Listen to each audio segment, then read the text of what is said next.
واقعہ عجیب ہے کہ بنی اسرائیل کا ایک نوجوان تھا جو بڑا سرکش تھا، بہت خطا کار تھا، سمجھاتے بھی تھے تو اس کے کان پہ جوں نہیں رینگتی تھی، سنی انسنی کر دیتا تھا۔ بستی والے تنگ آ گئے تھے، حتیٰ کہ بستی والوں نے مشورہ کیا اب اگر اس نے یہ حرکت کی نا تو ہم اس کو پٹائی بھی کریں گے اور اس کو ہم بستی سے نکال دیں گے۔ وہ کچھ عرصہ تو بچتا رہا، پھر وہی گناہ کر بیٹھا۔ اب بستی والوں نے اس کو پکڑا، خوب ذلیل کیا، مارا پیٹا اور اس کو دھکے دے دے کے انہوں نے شہر سے نکال دیا۔ شہر اس وقت بہت بڑے نہیں ہوتے تھے، کئی دفعہ شہروں کے گرد دیوار ہوتی تھی اور اس کے گیٹ لگے ہوتے تھے۔ وہ دروازے کے سامنے ویرانہ تھا اور درخت تھے۔ وہ نوجوان اکیلا وہاں چلا گیا، مار بھی پڑی تھی، ذلت بھی ہوئی تھی، تو بڑا ڈپریس تھا، وہاں جا کے بیٹھا۔ لگتا ہے جیسے اس کو بخار ہو گیا۔ اب موسم بھی سردی کا ہو اور بیماری کا علاج بھی نہ ہو تو بیماری اور ایگریویٹ کر جاتی ہے۔ چنانچہ اس کی وہ بیماری اتنی بڑھ گئی کہ اس کو موت کی کیفیت آ گئی۔ اب جب موت کی کیفیت آئی اس وقت اس نے اللہ سے پھر دعائیں مانگی۔ اب ذرا واقعہ سنیے، میں عربی کی عبارت بھی پڑھتا جاؤں گا اور کچھ اس کے ساتھ ساتھ ترجمہ بھی کروں گا۔ کان فی زمن موسیٰ علیہ السلام شاب عاتن، موسیٰ علیہ السلام کے زمانے میں ایک نوجوان تھا جو بڑا سرکش تھا، مسرف علی نفسہ،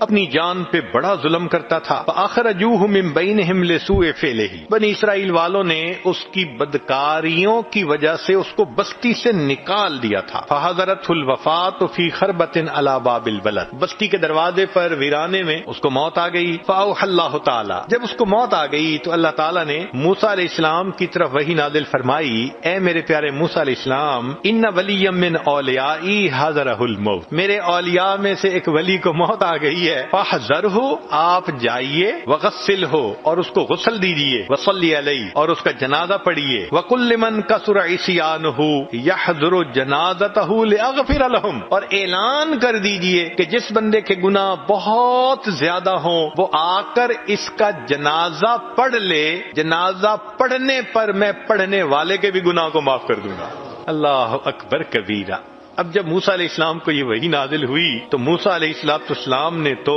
آگے فرمایا وَاحْمِلْهُ إِلَيَّ، اس کو آپ دفن کیجئے، لِأَكْرِمَ مَثْوَاهُ، تاکہ میں اپنے اس ولی کو اچھا ٹھکانہ عطا کروں۔ فنادا موسیٰ علیہ السلام فی بنی اسرائیل، موسیٰ علیہ السلام نے بنی اسرائیل میں اعلان کروا دیا، لوگو ایک ولی کی موت آئی ہے، جو چاہے میرے گناہ بخشے جائیں، جا کے جنازہ پڑھ لے، اس کے گناہ معاف کر دیے جائیں گے۔ فَكَثُرَ النَّاسُ، کثیر تعداد میں لوگ جنازہ پڑھنے کے لیے اکٹھے ہو گئے۔ فلما حضروہ عرفوا، جب انہوں نے اس بندے کو دیکھا تو اس کو پہچانا، کہنے لگے فقالوا یا نبی اللہ، اے اللہ کے نبی صلی اللہ علیہ وسلم، ھذا ھو الفاسق، یہ تو وہی بدکار ہے، الذی اخرجناہ، جس کو ہم نے بستی سے نکال دیا تھا دھکے مار مار کر۔ فتعجب موسیٰ من ذلک، موسیٰ علیہ السلام بھی بڑے حیران، ہے تو وہی، اور مجھے کہا گیا کہ ولیوں میں سے ولی کی موت آ گئی، جائیے جنازہ پڑھیے، یہ تو وہ بدکار ہے۔ جب موسیٰ علیہ السلام حیران ہو گئے، فاوحی اللہ الیہ، اللہ نے ان کی طرف وحی نازل فرمائی، صدقوا وہم شہدائی الا انہ لما حضرہ الوفات فی ہذہ الخربۃ،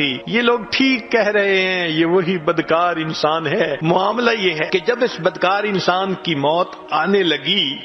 نظر یمنتم و یسرتن، اس نے اپنے دائیں طرف دیکھا اور اس نے اپنے بائیں طرف دیکھا، فلم یرا حمیما ولا قریبا، کوئی اس کا دوست نہیں تھا، کوئی اس کے پاس رشتہ دار نہیں تھا۔ اس وقت اس نے فریاد کی، اللہ کوئی میرا یار ہوتا جو یاری کرتا، دلدار ہوتا دلداری کرتا، میری ماں ہوتی غمخاری کرتی، میری بیوی پاس ہوتی خدمت کرتی، اللہ میرے پاس تو کوئی بھی نہیں۔ اور اے اللہ ورآ نفسہ غریبتاً وحیدتاً ذلیلتاً منکسرتاً، اور اس نے اپنے آپ کو دیکھا تنے تنہا ہوں، اکیلا ہوں، اور دل ٹوٹا ہوا ہے، اور گھر سے اس کو دھتکار دیا گیا۔ اس وقت اس نے یہ کہا، فرفع بصرہ الی، اس نوجوان نے آسمان کی طرف آنکھ اٹھا کر دیکھا اور اس وقت اللہ سے یہ ہم کلامی کی، اللہ میرا کوئی نہیں، اللہ تیرے سوا اکیلا ہوں، کوئی دوست نہیں، کوئی رشتہ دار نہیں، کوئی غمخوار نہیں، میں کس حال میں ہوں، ذلت اور پستی کی کیفیت میں۔ اے اللہ، فرفع بصرہ الی، اور اس کے بعد اس نے عجیب بات کی، کہنے لگا الہی عبد من عبادک، تیرے بندوں میں سے ایک بندہ تو ہوں نا، گناہگار صحیح، تیرے بندوں میں سے خارج تو نہیں نہ ہوا، بندہ تو ہوں نا میں تیرا، الہی عبد من عبادک، اللہ تیرے بندوں میں سے بندہ ہوں، غریب فی بلادک، اپنے دیش سے مجھے دھکے دے کے نکال دیا گیا ہے، لو علمت ان عذابی یزید فی ملکک، اگر میں جان لیتا کہ مجھے عذاب دینے سے آپ کی شان بڑھ جائے گی، وَأَنَّ عَفْوُكَ عَنِّي يَنْقُصُهُ مِن مُلْكِكَ، اور مجھے معاف کر دینے سے آپ کے خزانوں میں کمی آ جائے گی، لما سألتک المغفرہ، اللہ میں آپ سے مغفرت طلب نہ کرتا، مگر آپ نے حضرت موسیٰ علیہ السلام کی طرف یہ وحی بھیجی ہے کہ انی انا الغفور الرحیم، بے شک میں بڑا غفور اور بڑا رحیم ہوں، اور اے میرے اللہ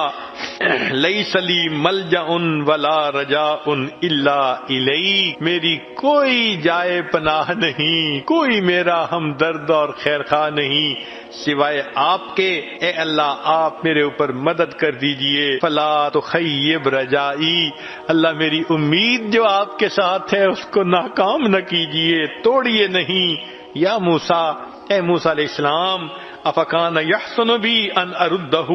وہو غریب علی ہذہ الصفۃ، کیا یہ بات مجھے سجتی تھی کہ وہ مجھے اس طرح عاجزی اور زاری سے پکار رہا ہے، میں اس کی دعاؤں کو رد کر دیتا، وقد توسل الی بی، اس نے میری صفات کا مجھے واسطہ دیا، میری رحمت کا واسطہ دیا، وتضرع الی،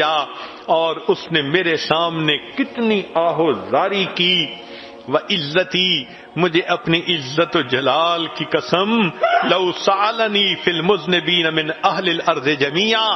اگر اس وقت وہ نوجوان جتنی عاجزی زاری کر رہا تھا، فریاد کر رہا تھا، وہ ساری زمین کے گناہگاروں کی معافی کے بارے میں بات کرتا، لوہبتہم لہ لذل غربتہ،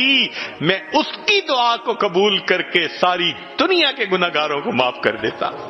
اللہ آپ کتنے مہربان ہیں، ایک بندے کی فریاد آپ کو اتنی اچھی لگتی ہے، آپ فرماتے ہیں ساری جہان کے خطا کاروں کو میں معاف کر دیتا۔ اللہ تعالیٰ آگے فرماتے ہیں یا موسیٰ انا کہف الغریب، جس پردیسی کا کوئی وطن نہیں ہوتا اس کی جائے پناہ میں ہوتا ہوں، وحبیبہ، جس کا کوئی دوست نہیں ہوتا اس کا دوست میں ہوتا ہوں، وطبیبہ، جس کا پرسان حال کوئی نہیں ہوتا اس کا پرسان حال میں ہوتا ہوں، وراحمہ، اور جس پر ترس کھانے والا کوئی نہیں ہوتا